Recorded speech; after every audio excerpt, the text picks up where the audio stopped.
वक्रतुण्डमहाकाय सूर्यकोटिसमप्रभ निर्विघ्नं कुरु मे देव सर्वकार्येषु सर्वदा। अज्ञानतिमिरान्धस्य ज्ञानाञ्जनशलाकया चक्षुरुन्मीलितं येन तस्मै श्रीगुरवे नमः। ॐ आप्यायन्तु ममाङ्गानि वाक्प्राणचक्षुश्रोत्रम् अथो बलम् इन्द्रियाणि च सर्वाणि सर्वं ब्रह्मोपनिषदं माहं ब्रह्म निराकुर्यां मा ब्रह्म निराकरोत्। अनिराकरणम् अस्तु अनिराकरणं मे अस्तु तदात्मनि निरते य उपनिषत्सु धर्माः ते मयि सन्तु ते मयि सन्तु। ॐ सहनाववतु सहनौ भुनक्तु सह वीर्यं करवावहै तेजस्विनावधीतमस्तु मा विद्विषावहै। ॐ शान्तिः शान्तिः शान्तिः। श्रोतारः नमो नमः। शुभसंध्या। मातृभाषायां प्राथमिकशिक्षणम् अस्तु एव। भारतसर्वकारेण समग्रे देशे प्राथमिकशालाशिक्षणं मातृभाषायां भवतु इति नूतना शिक्षणनीतिः प्रकटिता। अतीव साधुकृतं केन्द्रसर्वकारेण इति तम् अभिनन्दामः। दुर्दैवात् अस्माकं देशे आङ्ग्लभाषा व्यामोहः प्रवृद्धः। सर्वे जनाः पुत्रान् पुत्रींश्च आङ्ग्लभाषासु शालासु प्रवेशयितुं प्रयतन्ते। एष व्याधिः नगरेषु एव न ग्रामेषु अपि प्रसृतः अस्ति। स्वभाषाप्रभुत्वं यदा सिद्धा तदा अन्या भाषापि शिक्षतां नाम तत्र अस्माकं न विरोधः। तिस्रो भाषाः शिक्षितुं भाषितुं च सर्वे बालाः शक्नुवन्ति। तेषां भारो न भविष्यति इति भाषाशिक्षणम् अस्तु। कस्यापि शिरसि नापि भाषा प्रसभं नारोपणीया। किन्तु यदि कश्चित् इच्छति कामपि भाषां शिक्षितुं तर्हि तस्मै अवकाशो देयः इति संस्कृतभाषायाः माहात्म्यं वर्तते। नमस्कार श्रोते हो, माधवी रघुवीर या यूट्यूब चॅनलमध्ये आपणा सर्वांचं अतिशय मनापासून आणि सानंद स्वागत करत आहे। या माधवी रघुवीर या यूट्यूब चॅनलला आता जवळजवळ 4 वर्ष होऊन गेलेली आहेत आणि आत्ता आपला उपक्रम जो सुरू आहे तो आहे वेदांत वैभव। यापूर्वी आपण ह्या उपक्रमाच्या माध्यमातून वेगवेगळी विषय हाताळले होते। म्हणजे धर्मक्षेत्रे कुरुक्षेत्रे या उपक्रमाच्या माध्यमातून तर आपण संपूर्ण भगवद्गीतेचा संपूर्ण प्रत्येक अध्यायातल्या प्रत्येक श्लोकाचा अभ्यास केला। त्यापूर्वी आपण व्यक्तिविशेष असतील, संख्याविशेष असतील, दासबोध असेल, आत्माराम असेल, मनाचे श्लोक असतील किंवा इतर अनेक अशा उपक्रमांचा अभ्यास केला होता। आत्ता मात्र सुरू आहे तो आहे वेदांत वैभव। आणि वेदांत वैभव या उपक्रमाच्या माध्यमातून आपण वेगवेगळ्या उपनिषदांचा अभ्यास करतो आहे आणि आज आपण करतो आहोत अभ्यास तो आहे कठोपनिषदाचा अभ्यास। यापूर्वी ईशावास्य झालं, केन उपनिषद झालं, आता कठोपनिषद जे सर्वसामान्यांच्याही आवडीचं आहे आणि विद्वानांनासुद्धा अतिशय खुणावणारं किंवा मोहित करणारं असं हे उपनिषद आहे। कारण त्याचा आशयच फार वेगळा आहे। कारण सगळ्या उपनिषदाचं जे मूळ उद्दिष्ट आहे ना तेच इथे साध्य झालेलं आहे। ह्या उपनिषदामध्ये आत्मज्ञान म्हणजे नेमकं काय, ते कसं प्राप्त करायचं हे सांगितलेलं आहे।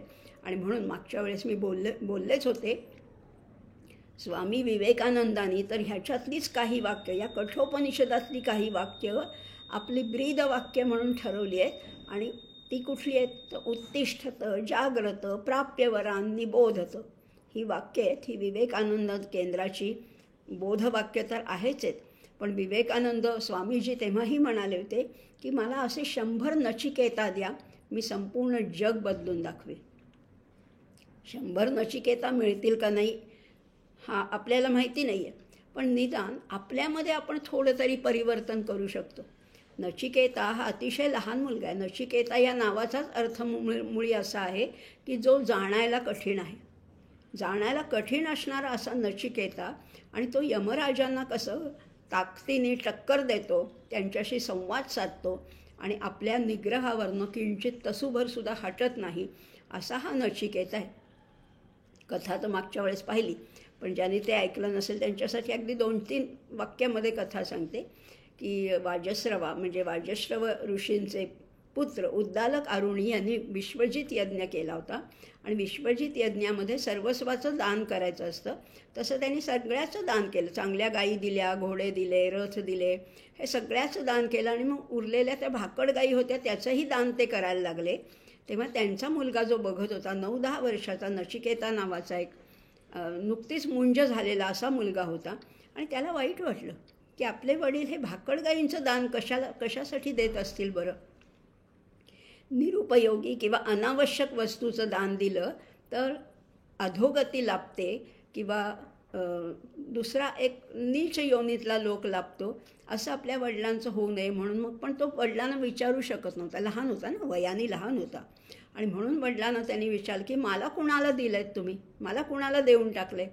2दा-3दा विचारल्यानंतर आपल्या कार्यामध्ये हा अडथळा आणतो आहे असं वडिलांना वाटलं, आणि वडील त्राग्याने म्हणाले की जा, तुला यमाला देऊन टाकले. हे वाक्य ऐकलं मात्र नचिकेताला राग नाही आला. उलट वडिलांची आज्ञा, पितृ आज्ञा प्रमाण मानून तो निघाला की यमराजांकडे जायला. दक्षिण दिशेने चालत चालत निघाला. वडिलांनी खूप अडवण्याचा प्रयत्न केला, पण हा आता आपल्या निर्धारावर ठाम होता, आणि म्हणून यमराजाकडे निघाला. नेमके यमराज तेव्हा 3 दिवस बाहेर गावी गेले होते, त्यामुळे यमराजांची भेट होऊ शकली नाही. हा 3 दिवस 3 रात्री त्यांच्या दारातच बसून राहिला. अन्न नाही, पाणी नाही. यमराज जेव्हा आले ते यमराज अतिशय उत्तम गृहस्थ होते, आणि गृहस्थ धर्म जाणणारे होते. गृहस्थाची कर्तव्य काय हे जाणणारे यमराज असल्यामुळे त्यांनी उलट या बाल अतिथीची क्षमा मागितली, आणि त्याला म्हणाले की तू 3 दिवस माझ्या दारात बसून आहेस, तर त्याचं प्रायश्चित्त म्हणून तू माझ्याकडे कोणतेही 3 वर माग. नचिकेता साधा मुलगा नाही आहे, सर्वसामान्य मुलगा नाहीचे मुळे त्याने कोणते 3 वर मागितले. त्यांनी पहिला वर मागितला, भौतिक गोष्टीचा मागितला की मी इथून परत गेल्यानंतर माझे वडील मला बघून भ्यायला नकोत, किंवा त्यांनी हा मधला प्रसंग पूर्णपणे विसरून जावा आणि माझा पहिल्यासारखा स्वीकार करावा, हा पहिला वर मागितला. दुसऱ्या वराने त्यांनी अग्निविद्या जाणून घेण्याचं इच्छा प्रदर्शित केली की स्वर्गप्राप्तीसाठी जो अग्नी उपकारक किंवा मार्गदर्शक ठरतो, ही अग्निविद्या नेमकी काय हे सुद्धा मला तुम्ही सांगा. आणि तशी अग्निविद्या यमराजांनी नचिकेताला सांगितली, आणि मग त्याला आपल्या गळ्यातली एक शृंखा म्हणजे एक हार दिला, आणि त्याला म्हणाले की याच्या पुढे हा अग्नी हा तुझ्या नावाने ओळखला जाईल. त्या अग्नीचं नाव आहे त्रिनाचिकेता. त्रिनाचिकेत नावाचा जो अग्नी आहे तो तुझ्या नावाने ओळखला जाईल. आता तो 3रा वर माग. आणि 3रा वर मागताना मात्र या नचिकेत्याने आत्मविद्या मागितली, आत्मज्ञान मागितलं, श्रेयसाची मागणी केली. तेव्हा यमदेव आधी चकित झाले, आणि ते त्याला पुन्हा पुन्हा सांगत होते की हे मागू नकोस रे तू, ह्याच्यापेक्षा मी तुला आणखीन चांगलं काहीतरी देतो. पण नचिकेता आपल्या मताशी ठाम होता, आणि म्हणून त्याला पुष्कळ आमिष दाखवली, प्रलोभनं दाखवली, पुष्कळ चांगल्या गोष्टी देऊ केल्या. यमराज त्याला म्हणाले तू 100 वर्ष आयुष्य असलेलं पुत्र पौत्र मागून घे, हत्ती घोडे पुष्कळ पशु मागून घे, पुष्कळ सुवर्ण किंवा मोठी रत्न माणकं हे सगळं मागून घे, किंवा पृथ्वीवर असलेलं मोठं राज्य माग. इच्छा असेल तितकी वर्ष तू जिवंत राहा. या वरापेक्षा आणखीन श्रेष्ठ मी तुला वर देतो किंवा तुला सर्व कामना पूर्ण करणारा असं कामभाग म्हणून मी तुला करतो. मृत्यूलोकातले सगळे जे दुर्लभ असे मनोरथ आहेत ते सुद्धा तुझे पूर्ण होतील असा वर मी तुला देतो. पण हा आत्मज्ञानाची इच्छा तू करू नकोस. पुन्हा पुन्हा मला हा आत्मज्ञानाचा प्रश्नच विचारू नकोस. अरे हे आत्मज्ञान देवांना सुद्धा दुर्लभ आहे असं यमराजाने म्हणताच नचिकेताचा निश्चय आणखीन दृढ झाला आणि तो म्हणाला, असं आहे का, देवांना सुद्धा हे अप्राप्य आहे का? मग तर मला पाहिजेच. आणि बाकीच्या गोष्टी मला काय करायच्या आहेत? हत्ती, घोडे, रथ, पशु हे मला नको आहेत, कारण हे मी माझं मिळवू शकतो. जे मी माझं मिळवू शकतो त्याच्यासाठी तुमची काय आवश्यकता? मी मागतो तेच मला पाहिजे, आत्मज्ञानच पाहिजे असं म्हणून तो अगदी हट्टालाच पेटला. आणि आता सुरुवातीला यमराजांनासुद्धा वाटलं होतं की हा काय लहानसा मुलगा आहे, त्याला एक खाऊ दिला, मिठाई दिली, काहीतरी गोष्टी दिल्या की तो ऐकेल. तसं नव्हता.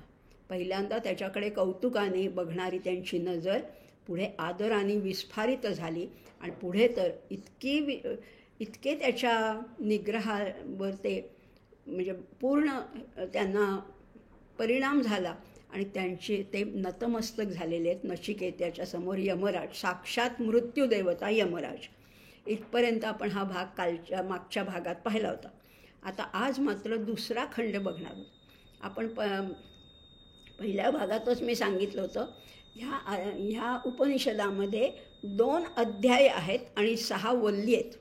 त्याचे जे उपविभाग आहेत ना त्याला वल्ली म्हटलेलं आहे. आणि मागच्या वेळेस आपण पहिल्या अध्यायातली 1 वल्ली पाहिली होती. आज दुसरी वल्ली बघणार आहोत, म्हणजे यमराजाने दिलेलं उत्तर हे आजच्या भागात बघणार आहोत. याच्यातसुद्धा पुष्कळ मंत्र आहेत, 25 मंत्र आहेत. आणि आपल्या ह्या कालमर्यादेमध्ये 25 मंत्र जरी होणं अवघड असलं तरी आपण त्याचा सारांश किंवा त्याच्यातले ठळक महत्त्वाचे मंत्र बघणार आहोत. अर्थात सगळेच महत्त्वाचे आहेत, पण तरी बघूया आपण हे 25 मंत्र थोडे रॅपिडली बघणार आहोत. काय म्हणतात यमराज बघूया. यमराज काय म्हणतात? अन्यत् श्रेयो अन्यत् उत एव प्रेयस्ते उभे नानार्थे पुरुषं सिनीतः तयो श्रेयः आददानस्य साधु भवति ह्रियते अर्थाद्य उप्रेयो वृणीते. काय म्हटलेलं आहे? 2 गोष्टी सांगितलेल्या आहेत ज्या आपल्याला गीतेपासून परिचित आहेत. एक आहे ते म्हणजे श्रेय आणि एक आहे ते प्रेय.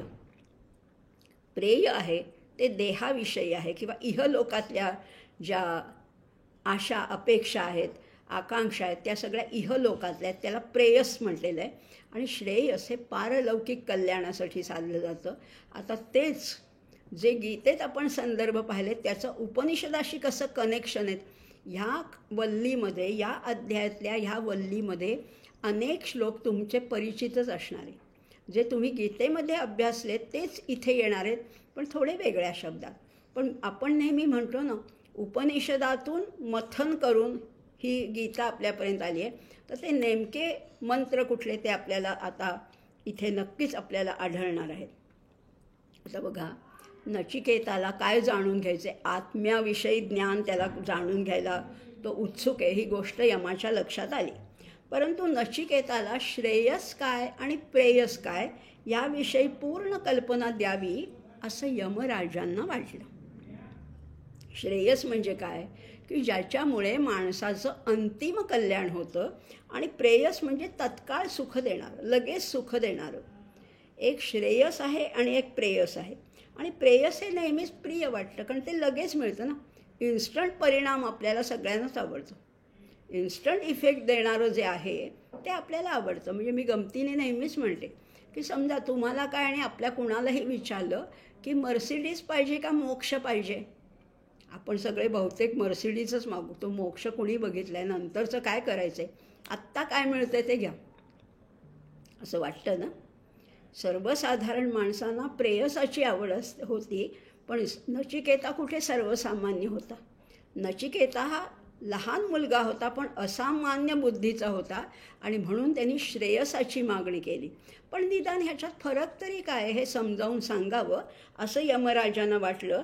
आणि म्हणून ते म्हणाले की हे दोन्ही मार्ग आहेत ना ते मनुष्याला आपल्याकडे आकर्षित करतात. एक शब्द वापरला आहे बरं का या उपनिषदाचा अभ्यास करताना आपण वेगवेगळ्या शब्दांचा सुद्धा अभ्यास करणार आहोत. इथे म्हणलेले उभे, उभे म्हणजे दोन्ही मार्ग जे आहेत. नानार्थे पुरुषम सिनीतः. सिनीतः, सिनीतः म्हणजे खरा अर्थ शिवला जातो. आपण शिवण करतो ना सुई दोऱ्यानी, तसा तो शिव, पण इथे तो ओढला जातो असं म्हटलेलं आहे. म्हणजे हे दोन्ही मार्ग मनुष्याला आपल्याकडे खेचून घेतात, ओढून घेतात, शिवून टाकतात असं त्याचा अर्थ आहे. जन्माला आलेल्या प्रत्येक माणसाला कुठला मार्ग निवडायचा याचं स्वातंत्र्य आहे बरं का, प्रत्येकाने. म्हणून तर इतकी विविधता आहे ना. रुचीनाम वैचित्र्या द्रुजकुटील नाना पथजुषाम असं शिवमहिमनात म्हटलेलं आहे. आणि हा श्लोकसुद्धा स्वामी विवेकानंदांच्या अतिशय आवडीचा आहे. शिकागो इथल्या व्याख्यानामध्ये त्यांनी हेच सांगितलं होतं, रुची वैचित्र्य असणारच आहे. समाज म्हटलं की वेगवेगळी लोकं असणार आहेत. इथेही तेच सांगतात. तुम्हाला बाय बर्थ हक्क मिळालेला आहे की तुम्ही कुठला मार्ग निवडायचा. फारच थोडे लोक श्रेयसाचा मार्ग निवडतात. बहुसंख्य लोक प्रेयसाचाच मार्ग निवडतात. त्यामुळे प्रेयसाचा मार्ग जे निवडतात, लक्षात घ्या, प्रेयसाचा मार्ग जे निवडतात ते मुख्य लाभापासून वंचित राहतात. मात्र जे श्रेयसाचा मार्ग निवडतात त्यांचं कल्याण तर होतंच, पण त्यांना प्रिय गोष्टीसुद्धा प्राप्त होतात. म्हणजे त्यांना श्रेयसाबरोबर प्रेयसही मिळतं आणि त्याही पलीकडे ह्या जन्मातच त्यांना खरा आनंद, खरी शांती लाभते. मग आता एवढं जर ऑब्व्हियस आहे, एवढं जर स्पष्ट आहे, तर माणसं प्रेयाची इच्छा कशाला करतात, प्रेयसाची इच्छा कशाला करतात, ते पुढच्या मंत्रात सांगितलं आहे. फार सुंदर आहे बरं का, फारच. यमराज किती बुद्धिमान आहेत, किती विद्वान आहेत आणि किती तळमळीने या नचिकेत्याला उपदेश करतात, हेही आपण ह्याच्यातनं समजून घेणार आहोत. पुढचा मंत्रही महत्त्वाचाच आहे. तो काय आहे? श्रेयश्च प्रेयश्च मनुष्यमेतः तौ संपरित्य विविधात् धीरः श्रेयो हि धीरो प्रेयसो वृणीते प्रेयो मंदो योगदानात् योगक्षेमात् वृणीते. काय सुंदर सांगितले. श्रेयश्च प्रेयश्च मनुष्यम एतः. या जगामध्ये माणसापुढे श्रेयस आणि प्रेयस हे दोन्ही सारखे येत असतात. हे पाहिजे का हे पाहिजे, आपल्या पुढे सारखा प्रश्न असतो, श्रेयस पाहिजे का प्रेयस पाहिजे. जे धीर पुरुष आहेत बरं का, उपनिषदाचा अतिशय आवडीचा शब्द आहे धीर. धीर म्हणजे विवेकी, शहाणे. असे जे धीर पुरुष आहेत ते त्याचा नीट विचार करतात की हे लगेच तत्काळ फळ देणार आहे, पण हे दीर्घकाळानंतर पण चिरंतन फळ देणार आहे, कुठलं निवडायचं. प्रत्येक वेळेस ते साधक बाधक विचार करतात, त्याचं विश्लेषण करतात, त्याच्यातलं योग्य ते निवडतात. ज्यांच्याजवळ कुशाग्र बुद्धी आहे त्यानुसार वागण्याचं धारिष्ट आहे. काही लोकांकडे बुद्धी असते पण कधीकधी ते धारिष्ट नसतं तसं वागण्याचं.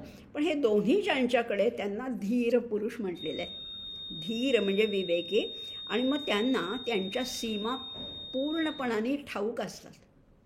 हे केलं तर हे परिणाम होणार आहेत आणि हे मागितलं तर ह्याचे हे परिणाम होणार आहेत, आणि म्हणून ते नाही त्या गोष्टीत रमत नाहीत. भौतिक गोष्टीत जे सर्वसामान्य आपण पाहिलं होतं की नाही, भगवद्गीतेच्या वेळेस पाहिलं होतं, या निशा सर्वभूतानां तस्यां जागर्ति संयमी यस्यां जागृती भूतानी सा निशा पश्यतो मुनेः. सर्वसामान्य माणसं आणि विचारवंत ह्याच्यात हाच तर फरक आहे. विचारवंतांना दूरदृष्टी असते, पुढचं त्यांना समजतं आणि म्हणून तो मार्ग निवडतात. पण सामान्य लोक मात्र काय करतात, ते म्हणजे ज्याच्यात सुख वाटतंय, ज्याच्यात तत्काळ काहीतरी मिळणार आहे असं त्यांना वाटतं. विवेकहीन किंवा मंद आहेत. इथे सुंदर शब्द वापरला आहे, प्रेयो मंदो योगक्षेमात वृणीते. मंद लोक प्रेयसाचीच निवड करतात. आपण नाही होत ना मंद. आपल्याला धीरत्वाकडे जायचं आहे, धीर पुरुष व्हायचं आहे, विवेक करायचा आहे, निदान ह्या उपनिषदाच्या अभ्यासानंतर तरी. आणि म्हणून आपल्याला मंद नाही व्हायचं. प्रेयो मंदो योगक्षेमान वृणीते. त्यामुळे भौतिक गोष्टीमध्ये न गुंता या सगळ्या क्षणभंगूर गोष्टीमुळे त्यांच्या वाट्याला दुःखच येतं. आणि म्हणून असं म्हटलेलं आहे. इथे शब्द एक एक वापरले. विविनक्ती धीरहा. विविनक्ती याच्यामध्ये विच धातू आहे. विचवरनंच विचार शब्द आला आहे, विचवरनंच विवेक शब्द आला आहे. विविनक्ती धीरहा. ते पृथक्करण करतात, विश्लेषण करतात आणि मग निवड करतात. म्हणून विविनक्ती हा शब्द आहे. नंतर आणखीन एक शब्द आला आहे संपरित्य. संपरित्य. सम हा उपसर्ग आहे, परी हा उपसर्ग आहे आणि ई म्हणजे नीट आलोचना करतात, नीट विचार करतात आणि म्हणून ते त्याची निवड करतात. पुढे म्हटलेलं आहे सत्वं प्रियां प्रियरूपा श कामान अभिध्यायन नचिकेतो न्यस्राक्षी नैता शृंका वित्तमयी वाप्तो यस्या मज्जंती बहवो मनुष्याः. अरे नचिकेता, तू प्रिय वाटणारे मोहक आकर्षक भोग विचारपूर्वक टाकून दिलेस. आठवते ना तुम्हाला मागच्या भागात नचिकेता काय म्हणाला होता ह्या सगळ्या भोगांना? पशुधन, रथ, घोडे किंवा आयुष्य, रत्न, पैसा, अप्सरा हे मला काही नको, कारण हे सगळे काय आहेत? श्वोभाव आहेत. श्वोभाव, श्व म्हणजे उद्या आणि अभाव, उद्या ज्याचा अभाव आहे म्हणजे उद्या टिकणार नाही आहेत, म्हणजे जे क्षणभंगूर आहेत ते मला नकोच ना. मला देशील तर चिरंतन असं दे असं म्हटलं होतं ना. त्यामुळे उद्यानं टिकणारं नको असं तू जर म्हणतोयस तर आता हे एक लक्षात घे. दूरमेते विपरीते विषूची अविद्या याच विद्या इति ज्ञाना विद्याभिप्सिनं नचिकेतं मन्ये नत्वा कामा बहवो लोलुपता. आता एक त्यांनी पृथक्करण केलं यमराजाने बरं का. नचिकेताने तर त्याला मागायचं ते मागितलंच आहे, पण आता यमराज त्याचं विश्लेषण करत आहेत, त्याचं ॲनालिसिस करत आहेत आणि नचिकेत्या पुढे मांडत आहेत की श्रेयस मिळवून देणारी आहे ती विद्या आणि प्रेयस मिळवून देणारी आहे ती अविद्या. सोपं झालं की नाही? आता विद्येचा पाठपुरावा करायचा आहे का अविद्येचा? अगदी आपल्याला मनाच्या श्लोकामध्ये सुद्धा माहिती आहे, स्फुरे ब्रह्म ते जाण माया सुविद्या स्फुरे विषयी कल्पना ते अविद्या.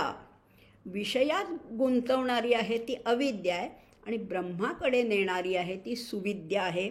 इथेही तेच सांगले दूरमेते विपरीते विषूची अविद्या असं त्याला म्हटलेलं आहे. जे प्रेयसाच्या मागे लागतात ते ऐहिक सुखभोगात रमून जातात.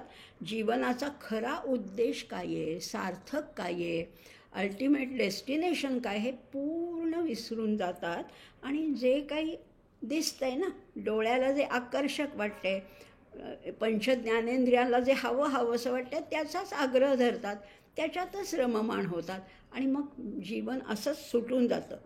आणि मग हे पण तू असं आहेस नचिकेता, तुला हे सुंदर सुंदर भोगसुद्धा भुलवू शकत नाहीत आणि म्हणून तू फार वेगळा आहेस.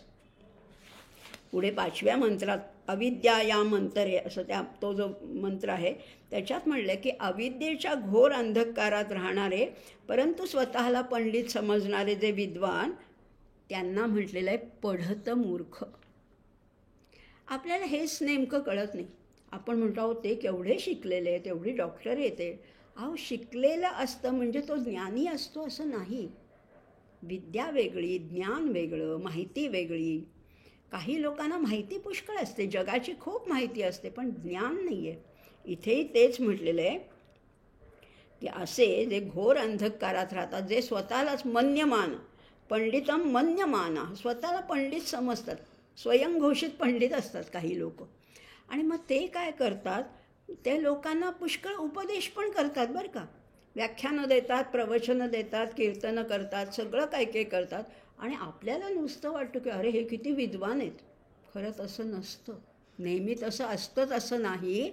उलट एका आंधळ्याने दुसऱ्या आंधळ्याला रस्ता दाखवावा असं त्यांचं ते काम आहे. त्याचा काही उपयोग आहे का? दोघंही चुकीच्याच रस्त्याला चालले आहेत आणि मग ते गोल गोल गोल फिरत बसतात. दंद्रम्यमाणा पर्यंती मूढा. हा दंद्रमाणा शब्द नवीन आहे. दंद्रमाणा म्हणजे अहंकारी आणि उगीच इकडे तिकडे धावणार आहेत. मार्गच माहिती नाही आहे, जायचं कुठे हेच माहिती नाही आहे, आणि मग पुन्हा पुन्हा त्या चक्रात फिरत राहतात. आणि असे कोण आहेत सांगू का? चार्वाक किंवा चंगळवादी जे लोक आहेत ना, ते ह्या कॅटेगरीत मोडतात. ते म्हणतात कशाला ते तुमचं ते आत्मज्ञान, तो मोक्ष, ती मुक्ती, ती सायुज्यता कशाला पाहिजे? खा प्या मजा करा, बास, दॅट्स ऑल. आयुष्य किती आहे? थोडंच आहे. भस्मीभूतस्य देहस्य पुनरागमनम कुतः. म्हणून काय करा? यावत जीवम सुखम जीवेत ऋणम कृत्वा घृतम पिबेत, असं म्हणणारे लोक आहेत. चार्वाक तर होऊन गेले, पण आपल्या आजूबाजूला सुद्धा असे लोक आहेत. आणि मग ते खऱ्या खोट्याची गल्लत करतात, स्वतःही चुकतात आणि दुसऱ्यालाही, जे चांगल्या मार्गाने चाललेत त्यांनाही चुकीच्या मार्गाकडे किंवा मोहाकडे भुलवण्याचा प्रयत्न करतात. असतं की नाही? हे आपल्या आजूबाजूला सुद्धा आहे की नाही? आता हे सगळं जे आहे अज्ञानाने आणि माणसांना कळतच नाही ना. आपण आधीच अज्ञानाने संभ्रमित झालं असतं. 10 लोक 10 काहीतरी आपल्याला सूचना करतात, मार्गदर्शन करतात. मग अज्ञानाने आधीच संभ्रमित झालेला मनुष्य आणखीन चुका करत राहतो.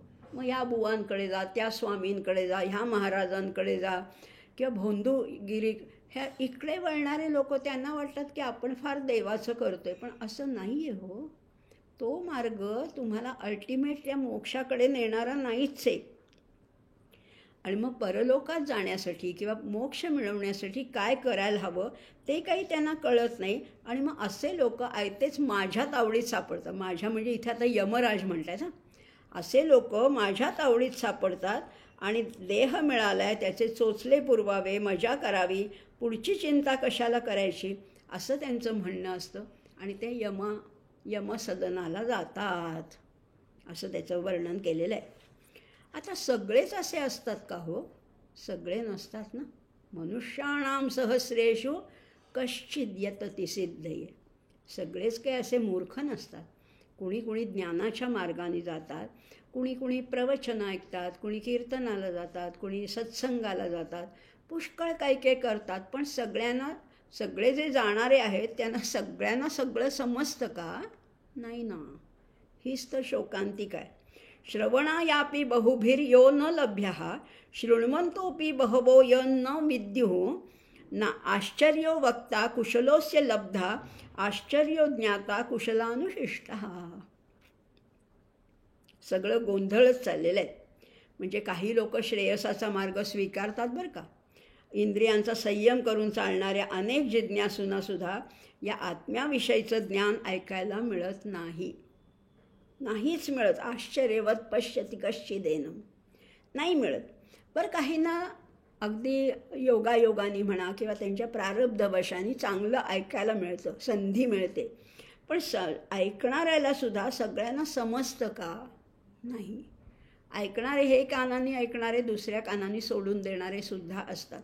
म्हणजे प्रवचनामध्ये अनेक लोक, 100, 200, 500 लोक जमली असली तरी त्याच्यातली बऱ्याचशा लोकांचं ते ऐकलेलं नुसतं विसरून जातं. एक टाईमपास फक्त होतो किंवा वाती वळून होतात. हे पण श्रवण योग्य नाही आहे. त्यामुळे श्रवणायापि बहुभिर्यो न लभ्यः शृण्वन्तोऽपि बहवो न विद्युः. बरं, जे ऐकतायत त्यांनाही सगळं समजत नाही, त्यामुळे त्यांचं चित्त तितकं शुद्ध झालेलं नसतं. आणि म्हणून त्या ज्ञानी आचार्यांकडनं जो उपदेश मिळाला आहे तो कौशल्याने आधी आत्मसात करायला पाहिजे. आमच्या एक गुरु होत्या, त्या म्हणायच्या की आपलं भांडं भरल्याशिवाय दुसऱ्याला उपदेश करायला जाऊच नाही आहे. माझंच भरलं नाही आणि मी काय दुसऱ्यांना सांगणार, असं नको आहे व्हायला. हेच ह्याच्यात सांगितलं आहे. त्यामुळे असा आणि उत्तम गुरु एक वेळ लाभतील बरं का. एक वेळ उत्तम गुरु लाभणं सोपं आहे, पण उत्तम शिष्य लाभणं कठीण आहे. आणि म्हणूनच ही गुरु शिष्याची जोडी, म्हणजे बघा ना, समर्थांना जेव्हा कल्याण भेटला तेव्हा काय आनंद झाला. रामकृष्ण परमहंसांना जेव्हा नरेंद्र भेटला तेव्हा काय आनंद झाला. आमच्या गोविंद यतींना बालशंकर जेव्हा भेटला तर काय आनंद. अहो, उत्तम शिष्य भेटणं हीच सगळ्यात अवघड गोष्ट आहे. इथे तेच सांगितले, लब्धा आश्चर्यो ज्ञाता कुशलानुशिष्टः. पण मग करायचं काय? नक्की करायचं काय? न नरेण अवरेण प्रोक्त एव एष सुविज्ञेयो बहुधा चिंत्यमानः. म्हणजे अयोग्य गुरु असेल, त्यालाच जर तो परमात्मा नीट समजला नसेल तर तो शिष्याला काय सांगणार. न नरेण अवरेण, अवर म्हणजे थोडे कमी दर्जाचे, गौण, हीन. न नरेण अवरेण प्रोक्त एष सुविज्ञेयो बहुधा चिंत्यमानः. त्यामुळे तो जे गुरु आहेत तेच जर नुसतं इकडचं तिकडच्या ऐकीव माहितीवर जर बोलत असतील तर शिष्याला कितपत त्याच्या पदरात पडणार आहे ज्ञान. त्यामुळे अपरोक्षानुभूती, ज्या आचार्यांनी साक्षात अनुभूती घेतली आहे अशाच आचार्यांकडनं काहीतरी ज्ञान प्राप्त करून घ्यावं. उगीच तसे तर काय अडक्याला 3 मिळू शकतात गुरुसुद्धा. असे गुरु नाही उपयोगाचे. ज्यांना खरंच साक्षात्कार झाला आहे, आत्मानुभूती, आणि आत्मानुभूती कुठली, अपरोक्षानुभूती ज्यांनी घेतली अशांकडनंच शिष्याने जर का ज्ञान प्राप्त करून घेतलं तर त्या शिष्याला तो ज्ञानाचा अधिकार प्राप्त होतो आणि तो मोक्षाचा मार्ग सुलभ होतो. असे जाणकार जे गुरु आहेत तेच शिष्याला योग्य मार्गदर्शन करतात, त्याला आधी पात्र बनवतात आणि मग त्या स्वयंप्रकाशित ज्ञानामध्ये तो शिष्य अक्षरशः नाहून निघतो असंही म्हणलेलं आहे. असा हा आहे. मग आता ही मती, ही बुद्धी आमची नाही आहे. समजा आमच्याकडे नाही हो, एवढी बुद्धिमत्ता नाही आहे, एवढं काही ज्ञान नाही आहे, काही नाही आहे. मग ही मती आहे तरी कशी, त्याचंही उत्तर लगेच 9व्या मंत्रामध्ये दिलं आहे. नैषा तर्केण मतिरापनेया. तर्कशास्त्राचा खूप अभ्यास आहे आमचा. मग तर्काने, याच्यावरनं हा तर्क करत ही बुद्धी प्राप्त होईल का, नाही. नाही. नैषा तर्केण मतिरापनेया प्रोक्तान्येनैव सुज्ञानाय प्रेष्ठ. प्रेष्ठ हे संबोधन वापरले शिष्याला बरं का. इथे नचिकेताला प्रेष्ठ म्हटलेले. यांत्वमाप सत्यधृतिर्बतासी त्वांगदृंतो भूयान नचिकेतः प्रष्टा. नचिकेता, तुला जी ही बुद्धी प्राप्त झाली आहे ना, ही तर्कज्ञानाने नाही आहे, तर्कशास्त्राने प्राप्त होणारी ही बुद्धी नाही आहे. तर ही कुठली बुद्धी आहे, ही आत्मबुद्धी आहे. आणि जडवस्तूंबद्दलचं ज्ञान एक वेळ पंचज्ञानेंद्रियाद्वारे मिळू शकेल, पण आत्मज्ञानासाठी पंचज्ञानेंद्रियसुद्धा उपयोगाची नाहीत. ह्या डोळ्यांनी ते बघताच येणार नाही, ह्या कानांनी त्याचा आवाज ऐकता येणार नाही, ह्या जिभेने त्याची चव घेता येणार नाही. म्हणजे पंचज्ञानेंद्रियाच्या पलीकडे जे आहे तो जो चैतन्याचा सागर आहे त्याला जाणून घेण्याची बुद्धीला ओढ लागली आहे तुझ्या नचिकेता. आणि म्हणून तू कसा आहेस, तू प्रेष्ठ आहेस, मला अतिशय प्रिय आहेस. शब्द आपल्याला नवीन आहे, प्रेष्ठ कधीच ऐकलं नाही. ज्येष्ठ माहिती आहे, श्रेष्ठ माहिती आहे, प्रेष्ठ नाही आहे. तर प्रेष्ठ ही सुपरलेटिव्ह डिग्री आहे बरं का. प्रिय तर आपल्याला माहिती आहे. दुसरा आहे प्रेयस. प्रियपेक्षा प्रेयस म्हणजे कंपॅरेटिव्ह डिग्री, आणि प्रेयसपेक्षा प्रेष्ठ ही सुपरलेटिव्ह डिग्री आहे. आणि नचिकेता कसा आहे, बुद्धीच्या आधारावर जर का पाहिलं तर तो प्रेष्ठ आहे. प्रेष्ठ आणि प्रष्टापणे, प्रष्टा म्हणजे प्रश्न विचारणारा आहे.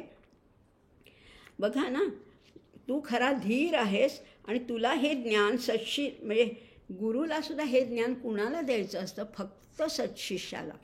ज्ञान असं उगीच कुठेतरी वाटत सुटायचं नाही आहे, वाया घालवायचं नाही आहे. आणि म्हणून असे प्रश्न विचारणारा शिष्यच भेटत नाही, पण तू मला भेटलास हे माझं भाग्य आहे. यमराज म्हणतायत तू प्रश्न विचारणारा. आपण हेही पाहिलं होतं, तद्विद्धी प्रणिपातेन परिप्रश्नेन सेवया. शिष्याला मनामध्ये संशय यायला पाहिजे, शंका यायला पाहिजे, आणि त्या मोकळेपणाने गुरूंकडे विचारता यायला पाहिजे. आणि गुरूंनी सुद्धा त्याची यथायोग्य उत्तरं दिली तर हा संवाद, हा ज्ञानयज्ञ होऊ शकतो. इथे तेच चाललं आहे, यमराज आणि नचिकेत्याचा संवाद चालू आहे. काय सुंदर. यमराज तर आत्मज्ञान त्यांच्याकडे आहेच आहे, आणि नचिकेता वारंवार प्रश्न विचारतोय, जे नाही समजलं ते पुन्हा पुन्हा विचारतोय. आणि आता काय म्हणतोय नचिकेता, आता यमराज त्याला म्हणतायत की मला माहिती आहे की कर्ममार्गाने जाऊन हा ठेवा हा अनित्यच असतो, आम्ही प्रयत्नपूर्वक जे मिळवतो ते शाश्वत नसतंच मुळी. आपण जे काही आता समजा एखाद्या परीक्षेमध्ये अभ्यास करून मी खूप चांगले मार्क्स मिळवले, पण ते मार्क्स टिकणारे नाही आहेत, ते काहीच शाश्वत नसतं. त्यामुळे अनित्य मार्गाने जाऊन कधीच नित्य मिळणार नाही. मार्गच चुकला आहे तुमचा. अनित्य मार्गाने तुम्ही गेलात तर नित्य तुम्हाला कधीच मिळणार नाही. त्यामुळे नचिकेत अग्नीची उपासना केली, यज्ञ केला, पण तो जर का निष्काम भावनेने केला तर त्या महान तेजाचं प्रतीक म्हणून त्या अग्नीची उपासना करता येते. आपण मागे पाहिलं होतं मागच्याच भागामध्ये त्रिणाचिकेत अग्नी. आणि रोज 3 वेळाला ह्या अग्नीचं स्मरण केलं, त्याचं पूजन केलं तर मोक्षाचा मार्ग खुला होतो असं म्हटलेलं आहे. यज्ञ म्हणजे नेमकं काय आहे? यज्ञाची मूळ कल्पनाच मुळी त्यागाची, सगळ्यांना देण्याची. आणि विश्वचक्र जर का सुरळीत चालायला पाहिजे असेल तर त्या सर्व शक्तिमान परमेश्वराची प्रार्थना करायला पाहिजे. या विश्वाच्या या चक्रामध्ये आपल्याला अलगदपणाने मोकळेपणाने वावरता यायला पाहिजे. म्हणजेच आपलं कर्म आपल्याला उत्तम रीतीने करता यायला पाहिजे. अनित्याच्या माध्यमातून कधीही नित्याची प्राप्ती होणार नाही. त्यामुळे कर्मकांड काही महत्त्वाचं नाही, पण त्याच्या मागचा विचार किंवा हेतू किंवा उद्देश मात्र निश्चितच महत्त्वाचा आहे. पुढे म्हटलेलं आहे कामस्याप्तिम जगतः प्रतिष्ठा क्रतोरातत्य मभयस्य पारम. मी तुला अरे नचिकेता सगळं देऊ केलं होतं, पण तू सगळ्याला नाही म्हणलास की नाही. त्यामुळे भोगाची परिसीमा म्हणता येईल एवढं मी तुला देण्याचा प्रयत्न केला, पण नको. तू म्हणलास मला हे काही नको, स्वर्गप्राप्ती नको, पशुधन नको, गोधन नको, भूमी नको, रथ नको, राज्य नको, दीर्घायुष्य नको. तू कशाच्याही मोहात पडला नाहीस आणि म्हणूनच मी तुझ्यावर प्रसन्न झालो आहे. तू खरा कुशल आहेस, तू खरा बुद्धिमान आहेस, तू खरा विवेकी आहेस. वरवर जे आकर्षित करणारं असतं अशा कुठल्याही गोष्टींचा तुला मोह नाही आहे. मोठ्या धैर्याने तू हे सगळं दूर सारलेलं आहेस. आणि अशा चिरंतन लाभाचा विचार करून तत्काळ मिळणाऱ्या लहानशा लाभाला नाही म्हणणं हे अवघड आहे. हे अवघड आहे, पण ही अवघड काम तू केलेलं आहेस. तू ठाम नकार दिलास आणि म्हणून तू खरा वैराग्य संपन्न आहेस. तू धीर पुरुष आहेस असं मी तुला आता म्हणतो. आता यमराज आणखीन काय म्हणत आहेत ते जे तत्व आता जे नचिकेताला जे सांगतात ते आपणही कान देऊन ऐकूया बरं का. ते जे आत्मतत्व आहे, जे नचिकेताला आत्मविद्या पाहिजे होती ना, जे आत्मतत्व आहे ते नेमकं असतं तरी कुठे, असा आपल्यालाही प्रश्न पडला आहे. तुम्ही म्हणताय सगळीकडे आहे, पण सगळीकडे असून आम्हाला दिसत नाही. आता यमराज काय सांगतात आपण ऐकूया बरं का, कान देऊन ऐकूया. यमराज म्हणतायत तम दूरदर्शम, ते दिसायला कठीणच आहे. गूढम अनुप्रविष्ठा, गूढ ठिकाणी लपलेलं आहे ते. गुहाहितम गह्वरेष्टम पुराणम, गुहाहितम गुहेत लपलेलं आहे. गह्वर म्हणजे गिरीकंदर म्हणतो ना आपण, अशा कपारी वगैरे असतात अशा ठिकाणी ते आहे. आणि ते पुराण आहे, ते सगळ्यात जुनं आहे. योगाधिगमेन देवम मत्वाधीरो हर्षशोकौ जहाती. आता त्याचं पत्ताच सांगतात आपल्याला.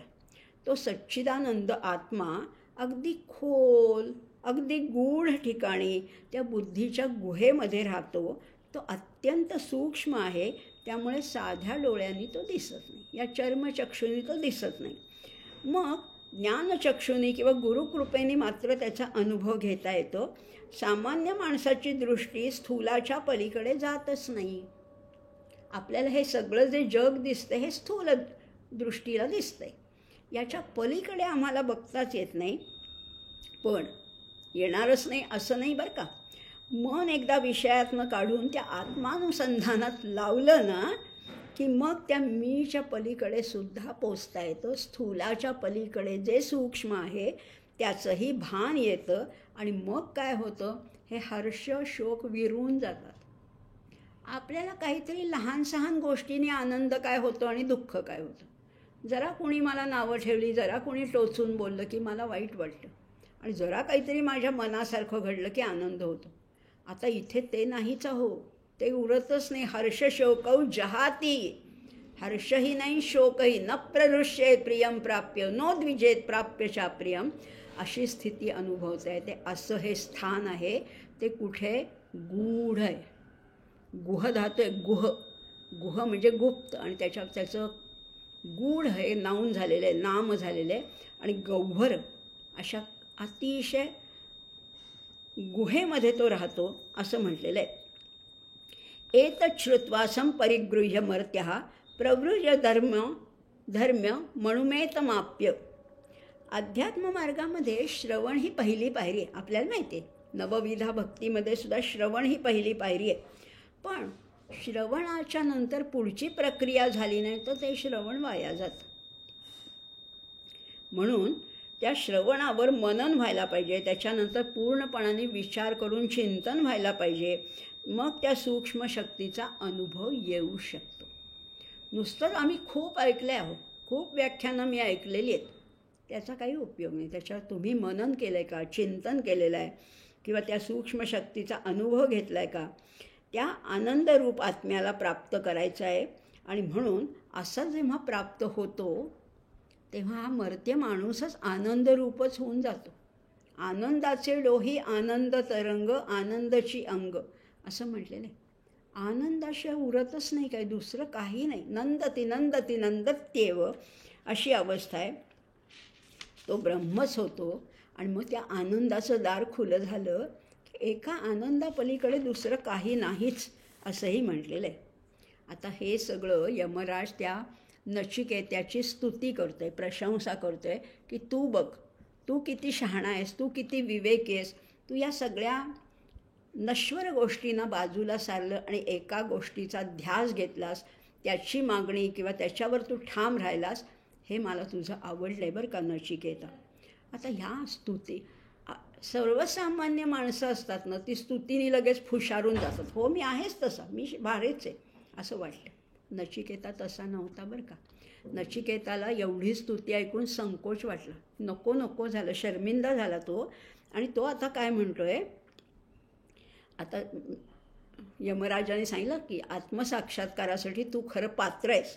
तेव्हा नचिकेताला आनंद झाला, त्याचं रहस्य जाणण्याची उत्कंठा आता वाढली.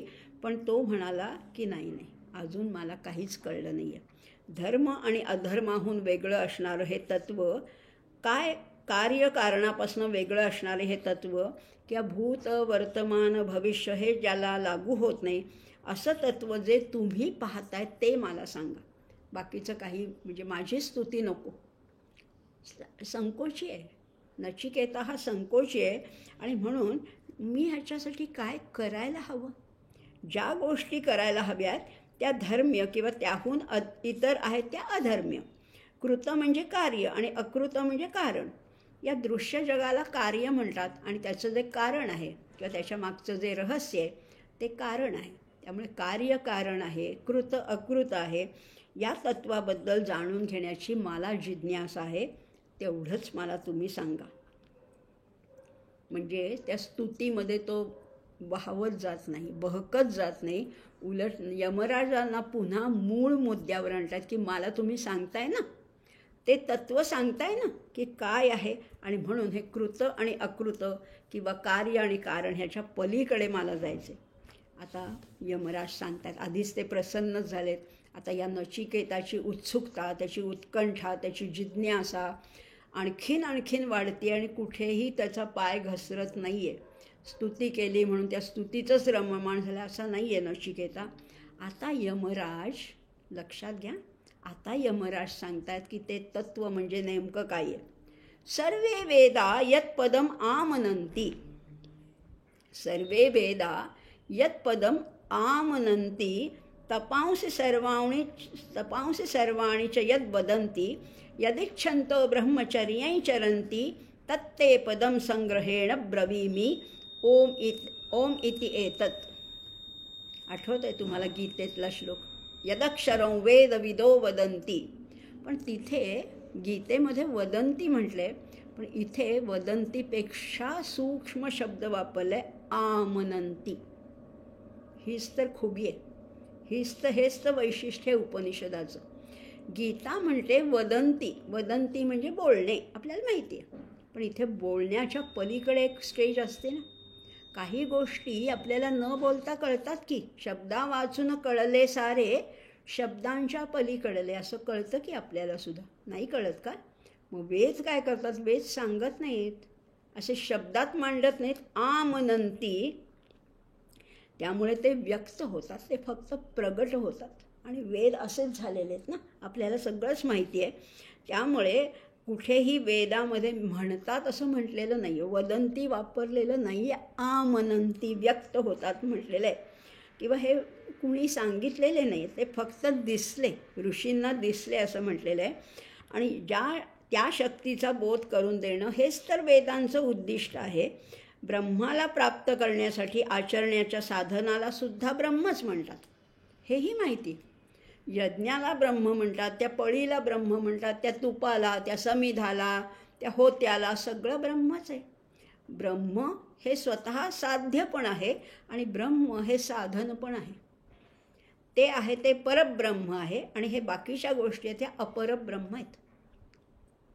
तुम्ही आणि मी सुद्धा साधनच आहे ब्रह्माला प्राप्त करण्याचं. त्यामुळे हे ब्रह्मचारी जे आहेत, यदिच्छन्तो ब्रह्मचर्यं चरन्ति, ब्रह्मचारी त्या ब्रह्मचर्य व्रताचं पालन कसं करतात ते परमपद मी तुला आता थोडक्यात सांगतो. नचिकेता, मी तुला हे थोडक्यात सांगतो. आणि बरोबर आहे, त्या शक्तीला नाव नाही. ओम इति एतत् असं म्हटलेलं आहे, पण त्या शक्तीला नाव नाही आहे. ओम हे अलीकडचं नाव आहे, अपर आहे. त्यामुळे शक्तीला नाव नाही, रूप नाही, आकार नाही. पण त्याचा उल्लेख करण्यासाठी काहीतरी शब्द हवा, म्हणून एक शब्द घेतला आहे, तो आहे ओम. बास, एवढाच तो ओम सांगितलेला आहे. आणि ह्या ओमच्या माध्यमातून आपण तिथे पोचू शकतो. अगदी ब्रह्मचैतन्य गोंदवलेकर महाराजसुद्धा म्हणतात ना, नामी काय आणि नाम काय हे एकरूपच आहेत. तुम्ही नाम घ्या म्हणजे तो नामी, जो नाम धारण करणारा जो नामी आहे तो एकच आहे. ओम हे अक्षर त्या परब्रह्माचं नाव आहे. ओम म्हणजे परब्रह्म नाही आहे, पण ओममध्ये तो आहेच आहे. त्यामुळे तेच परब्रह्म आहे, तेच सर्वश्रेष्ठ पद आहे, जिथे सगळं संपतं, सगळ्या क्रिया संपतात, जिथे चालणं संपतं, जिथे बोलणं संपतं, जिथे व्यक्त होणं संपतं, तेच सगळ्यात परमपद आहे. ते परब्रह्म कसं आहे? ते निर्गुण आहे, ते निराकार आहे, ते निष्काम आहे, ते निवांत आहे. त्यामुळे जेव्हा त्याला ते संकल्प झाला एकोहम बहुस्याम, त्या पहिल्या संकल्पामुळे त्या परब्रह्माची फक्त कर्तृत्व शक्ती जागृत झाली आणि त्या क्रियाशक्तीच्या आधाराने या विश्वाची त्याने निर्मिती केली. ही शक्ती ही त्याची शक्ती आहे, एवढं नक्कीच आहे. आणि मग त्याला हाक मारायची कशी? त्याला नाव काय द्यायचं? आणि त्याला नाव दिले ओम. या ओंकाराचा ध्यास घेतला म्हणजे त्या नामाचा ध्यास घेतला की तो नामी भेटतोच. त्या नामी त्याचं दर्शनही घडेलच. त्यामुळे ओंकाराची पायरी करून साधक परब्रह्माशी एकरूप होतो. आणि कुठे उतरायचे? चढायचं नाही, उतरायचे. कुठे? तर आपल्या अंतःकरणात उतरायचे. अंतःकरणात खोल खोल खोल जायचे असंही म्हटलेलं आहे. आता हे सगळं एक आपल्याला आता मिळालं, ओंकार मिळालं, आलंबन एक काहीतरी आम्हाला प्रतीक मिळालं. एतत् आलंबनम श्रेष्ठम एतत् आलंबनम परम एतत् आलंबनम ज्ञात्वा ब्रह्मलोके महीयते. बास, आता एक तर मिळालं की नाही. आत्तापर्यंत आम्ही ऐकत होतो ते निर्गुण आहे, निराकार आहे, त्याला रूप नाही, त्याला आकार नाही, त्याला रंग नाही, त्याला काहीच नाही. पण आता आलंबन मिळाले. आणि मग ते आलंबन कसे? ओंकार हे आलंबन आहे. एतत् आलंबनम श्रेष्ठम, श्रेष्ठ आहे. एतत् आलंबनम परम एतत् आलंबनम ज्ञात्वा ब्रह्मलोके महीयते. एवढ्या एका ओंकाराच्या साधनेवर तुम्ही ब्रह्मलोकात सुद्धा पोचू शकाल. ब्रह्मलोक कुठे? 14 भुवन आहेत, 7 पाताळ आहेत आणि 7 स्वर्ग आहेत. या 14 भुवनांचं विश्व आहे आणि सगळ्यात वरचा आहे तो सत्यलोक आहे आणि त्याच्याही वरती येतो ब्रह्मलोके.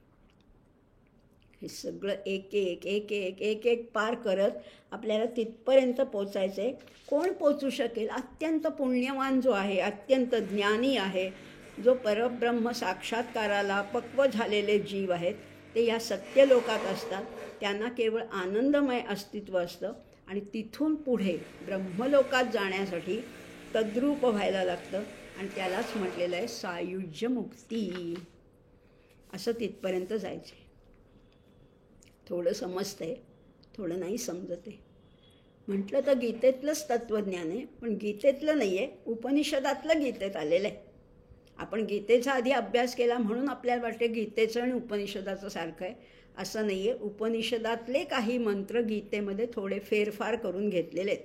आता बघा ना, पुढचाच मंत्र 18वा मंत्र काय आहे? न जायते म्रियते वा कदाचिन्नायं कुतश्चिन्न बभूव कश्चित अजो नित्य शाश्वतोयं पुराणो न हन्यते हन्यमाने शरीरे. जवळजवळ 70-75% मंत्र तसाच्या तसाच आहे. आता तो ज्ञानरूप आत्मा आहे, सच्चित आनंदरूप आत्मा आहे. तो कधी जन्म घेत नाही किंवा मरतही नाही. त्यामुळे तो पूर्वी नव्हता किंवा पुढे असणार नाही किंवा आत्ता नाही असं नाहीच आहे. तो आहेच. कारण ते आहे, ती शक्ती आहे ना, ती ऊर्जा आहे, ते चैतन्य आहे. Energy never dies, it transforms. Energy ही ट्रान्सफॉर्म होते, ती कधी नष्ट होत नाही, ती फक्त परिवर्तित होत असते. असा हा आत्मा आहे. मग आता तो कसा आहे? 19वा मंत्र सांगतो, हंता चेद मन्यते हंतुम हतश्चेन मन्यते हतम उभवतौ न विजानीतो नायम हंती न हन्यते. दुसरी ओळ अगदी तशीच आहे. हे तेच सांगितले. जर मारणाऱ्याला वाटत असेल की मी मारणार आहे बरं का, मी ह्याला मारलं असं मला वाटत असेल, किंवा मरणाऱ्याला वाटलं की ह्यांनी मला मारलं, अहो दोघांचं चूक आहे. मारणारा स्वतःला मारणारा समजतो आणि मरणारा म्हणतो की ह्याच्यामुळे मी मेलो. हे दोन्ही चूक आहे, दोन्ही बालबुद्धी आहेत. त्यांना सत्य काय ते कळलंच नाही आहे. पण आत्मा मरतही नाही आणि मारतही नाही. य एनो वेत्ती हंतारे यश्चैनं मन्यते हतम असं आहे. मग आता काय हो, कसं समजणार? काय आकार तरी सांगा, उकार तरी सांगा, रंग तरी सांगा, काहीतरी सांगा. नाही ना. तो कसा आहे? ते परब्रह्म कसं आहे? अगदी खसखशीच्या दाण्यापेक्षा सुद्धा सूक्ष्म आहे. परमाणूचा 1000वा भाग. आधी अणू, त्याचा भाग परमाणू, त्याच्या परमाणूचे 1000 भाग केले. इलेक्ट्रॉन, प्रोटॉन, न्यूट्रॉन वगैरे आपल्याला माहिती आहे. असा 1000वा भाग त्याच्याही पेक्षा हा सूक्ष्म आहे. अणोरणीयान महतो महीयान आत्मा जंतो निहितो गुहायाम तमक्रतुः पश्यति वीत शोको धातुप्रसादान महिमानम आत्मनः. कुठे राहतो हा? अणोह अणियान. अणूपेक्षा बारीक आहे आणि मोठा किती आहे? तुमची जी कल्पना मोठ्याची असेल त्याहीपेक्षा तो मोठा आहे. महतो महीयान. राहतो कुठे? आत्मास्य जंतोर निहितो गुहायाम. राहतो कुठे? गुहेमध्ये राहतो. कुठली गुहा आहे? तर हृदयातल्या 2 जवनिका जिथे चिकटल्या आहेत त्याच्यामध्ये एक सूक्ष्म भाग आहे आणि त्याच्यामध्ये हा आत्मा राहतो असं म्हणतात. खरा तो सगळीकडेच आहे, पण तिथे राहतो आणि म्हणून त्याला अंगुष्ठ मात्र असं म्हटलेलं आहे, किंवा त्याला तो दहराकाशात राहतो असंही म्हटलेलं आहे. पण तो पाहता येत नाही म्हणून तर त्याला दूरदर्श म्हटलेलं आहे.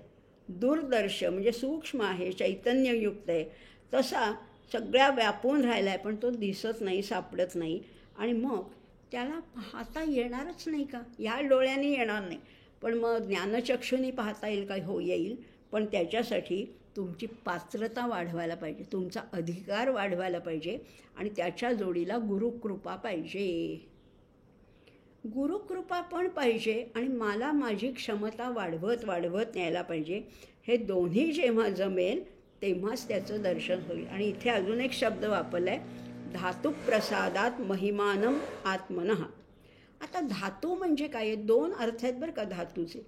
धातू म्हणजे शरीरामध्ये सप्तधातू आहेतच आपल्या. कुठले सप्तधातू आहेत? अस्थि, मांस, मज्जा, रक्त, रस, शुक्र आणि मेद. हे सप्तधातू आहेतच. पण धातू ह्याचा अर्थ विधाता पण आहे. विधाता कोण आहे? तो ब्रह्म. निर्माण करणारा जो ब्रह्मदेव आहे त्यांनीच हे सगळं केलेलं आहे. आणि म्हणून बघा ना, आपण किती सूक्ष्म आहोत खरं म्हटलं तर. एवढी आकाशगंगा, एक तर गॅलेक्सी किती आहेत, त्याच्यातल्या एका आकाशगंगेपेक्षा त्याच्यातल्या एका पृथ्वीवरचा आपण एक सामान्य जीव आहोत. आणि तरीसुद्धा आपल्याला काहीही कळत नाही, अजून काहीही कळत नाही आहे, कारण तो हातातच येत नाही ना. आसीनो दूरम व्रजती शयानो याती सर्वतः. तो बसलेल्यासारखा वाटतो पण दूर जातो, तो झोपल्यासारखा वाटतो पण सगळीकडे तो आहेच आहे. कस्तम मदामदो देवम मदन्यो ज्ञातुमर्हसी. हा बसलेला असला तरी दूर जातो, झोपलेला असला तरी सर्वत्र जातो. असा जो हर्ष विषादाच्या पलीकडे असणारा जो देव आहे, परब्रह्म आहे, त्याला कोण जाणू शकणार? मी जाणू शकणार. माझ्याशिवाय दुसरा कोणीच जाणू शकणार नाही.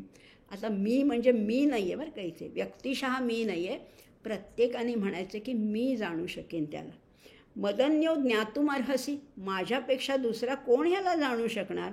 इथे मदामदमचे सुद्धा दोन अर्थ आहेत, की ऐश्वर्याच्या मदाने उन्मत्त न होणारा, आणि मद म्हणजे हर्ष आणि उन्माद, आणि अमद म्हणजे विषाद असंही म्हटलेलं आहे.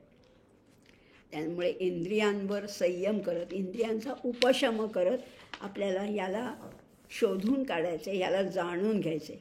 पण तो कसा आहे हो? एवढं सगळं आम्ही केलं तरी तो नाहीच सापडत ना. कारण तो कसा आहे, 20व्या श्लोकात म्हणलेले, अशरीरांश शरीरेषु अनवस्थेषु अवस्थितं महांतं विभुम आत्मानं मत्वा धीरो न शोचती. अशरीरा शरीरेषु आपण मागे पण पाहिलं होतं, विनश्यत्स्व विनश्यन्ते. विनाशी शरीरामध्ये हा अविनाशी आत्मा बसलेला आहे.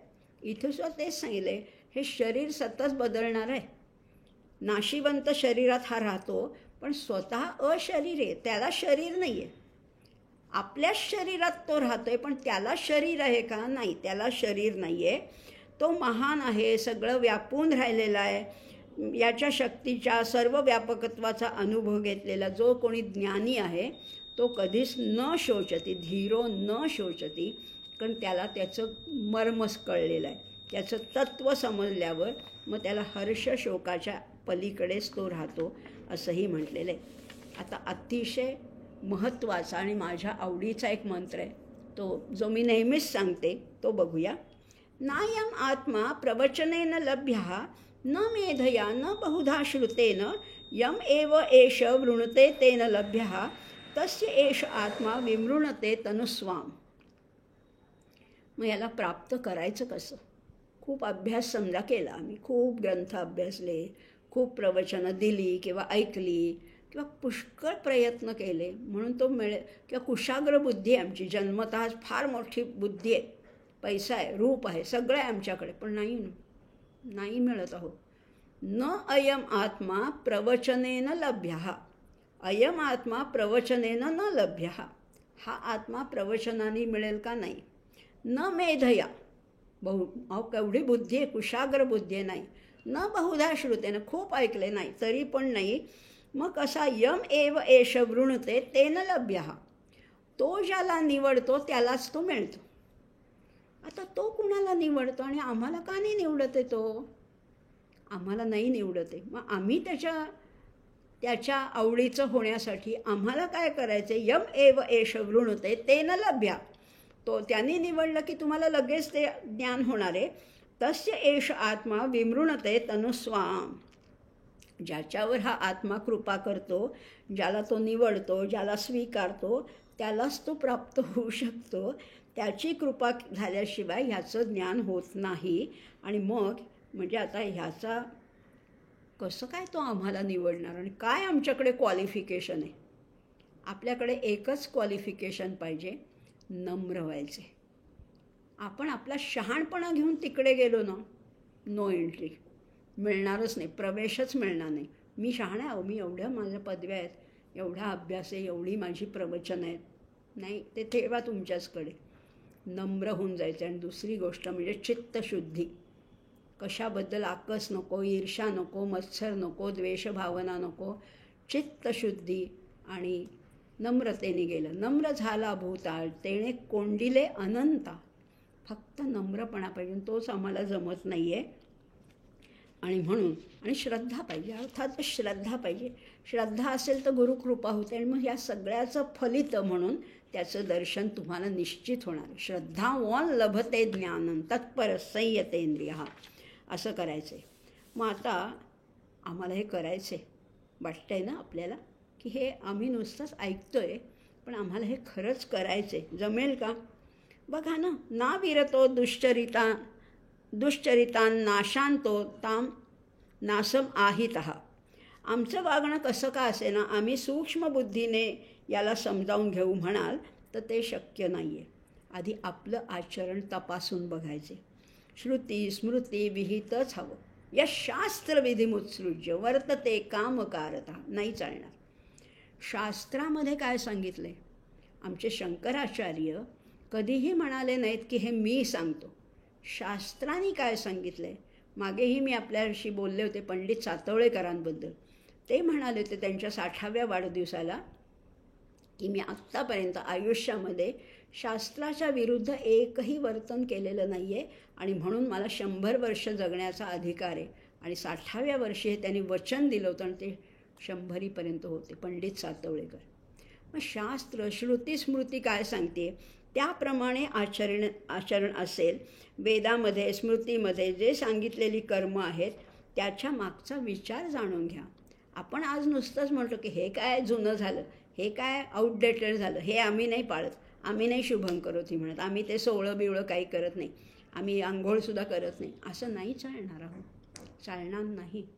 विचार बघा, ते सोहळ्याच्या मागचा विचार काय आहे, त्या संध्याकाळी दिवा लागणीचा विचार काय आहे हे समजून घ्या. रॅशनल थिंकिंग करा आणि त्या श्रुती स्मृतीवर विश्वास ठेवून आपलं जर का आचरण आपण आखून घेतलं तर सगळा परिसर जो आहे खरंच, आणि सगळ्यांचा विचार केलेला आहे श्रुती स्मृतीमध्ये. परिसर आहे, प्राणी आहे, पक्षी आहे, निसर्ग आहे, तो सगळा शांत राहायला, प्रसन्न राहायला तर त्या देवाजीची कृपा आपल्यावर होणार आहे. नुसत्याच बुद्धीच्या जोरावर तुम्ही काहीच करू शकणार नाही. आणि अगदी शेवटचा श्लोक आहे, यस्य ब्रह्मच क्षत्रंच उभे भवत ओदनः मृत्युर्यस्य उपसेचनम कम इत्था वेदयत्र सहा. आता हे सगळं झालं आहे ना, आत्ता आपण ही सृष्टी बघतोय, पण कधीतरी कल्पांत होणार आहे, कधीतरी प्रलय होणार आहे, कधीतरी सृष्टी संपणार आहे. मग तेव्हा हा परमात्मा काय करतो, पुन्हा सगळ्याची संहारणी करतो. एकदा उभारणी करतो, एकदा संहारणी करतो. आणि संहारणी करताना सगळ्या स्वतःमध्ये सगळं विलीन करून टाकतो. आणि मग ब्रह्मणच्या क्षत्रांच्या, ब्राह्मण आणि क्षत्रिय हे त्या ज्ञानाचे आत्मतेजाचं प्रतीक आहे. क्षत्रिय जे शक्तीचे आणि शारीरिक बलाचे प्रतीक आहेत ते त्यांचे ओदन म्हणजे भात किंवा अन्न बनतं. परमात्म्याचं अन्न काय आहे, ओदन म्हणजे भात. मुख्य मेन फूड काय आहे ते ओदन आहे, ते ब्रह्मक्षत्रिय. आणि बाकीचं सगळं आहे ते उपसेचन आहे. थोडा राग येईल तुम्हाला. उपसेचन म्हणजे कालवण, तोंडी लावणं आपण ज्याला म्हणतो ना, भाजी वगैरे. या थोड्या गौण गोष्टी आहेत. मुख्य ब्राह्मण आणि क्षत्रिय हे त्यांचं मूळ अन्न आहे आणि बाकीची सगळी तोंडी लावणं आहेत असं म्हटलेलं आहे.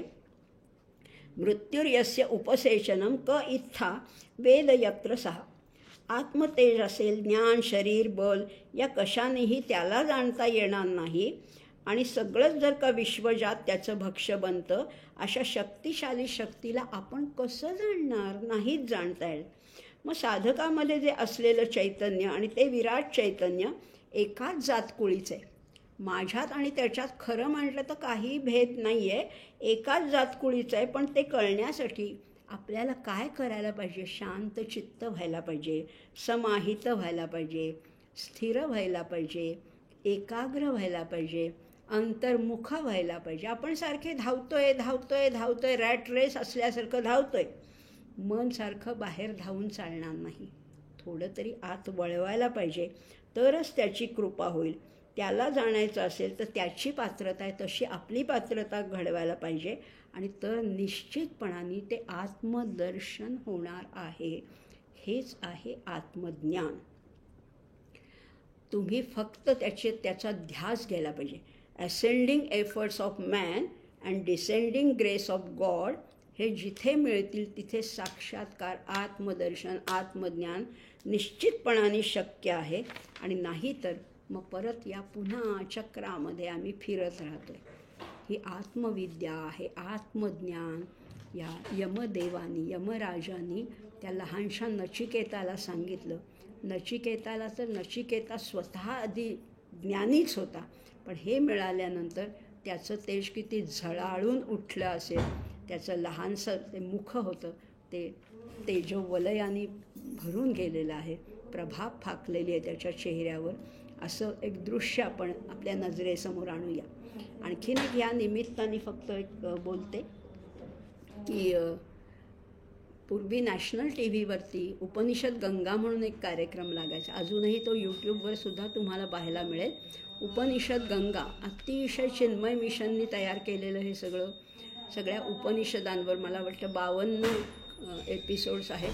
त्याच्यावर तुम्ही ते जरूर पाहण्याचा प्रयत्न करा. यूट्यूबवर उपनिषद गंगा असंच टाईप केलं, सर्च केलं तर तुम्हाला ते सापडेल. आणि त्याच्यामधला नचिकेता फारच बघण्यासारखा आहे.